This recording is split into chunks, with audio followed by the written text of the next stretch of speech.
శివశంకర్ రెడ్డి పిటిషన్పై సిబిఐ సునేతల అభ్యంతరం. మాజీ మంత్రి వివేకానంద రెడ్డి హత్య కేసులో 5వ నిందితుడైన శివశంకర్ రెడ్డి సొంతూరు పులివెందులు వెళ్లడానికి అనుమతించరాదని సిబిఐతో పాటు వివేక కుమార్తె సునీత రెడ్డి హైదరాబాద్ లోని సిబిఐ కోర్టుకు నివేదించారు.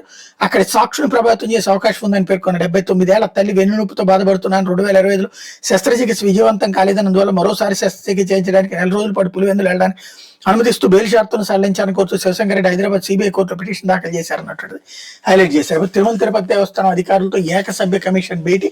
వివిధ అంశాలపై 4 గంటల పాటు శ్రీవారి లడ్డూలో కల్తీ నెయ్యి అంశంపై రాష్ట్ర ప్రభుత్వం నియమించిన ఏకసభ్య కమిషన్ దర్యాప్తును ప్రారంభించింది. కమిషన్ చైర్మన్ విశ్రాంత ఐఏఎస్ అధికారి దినేష్ కుమార్ నేతృత్వంలో బృందం మంగళవారం ఉదయం శ్రీవారిని దర్శించుకుని అనంతరం తిరుపతిలోని శ్రీ పద్మావతి అతిథి గృహానికి చేరుకుని క్షేత్రస్థాయి విచారణలో నిమగ్నమైంది అన్నటువంటి వార్తని హైలైట్ చేశారు. తిరుమల తిరుపతి దేవస్థానం చైర్మన్ పై తప్పుడు వార్తలకు అడ్డుకట్ట, సోషల్ మీడియాలో పోస్టులు వీడియోలు తొలగించాలి, మధ్యంతర ఉత్తర్వులు జారీ చేసిన సిటీ సివిల్ కోర్టు.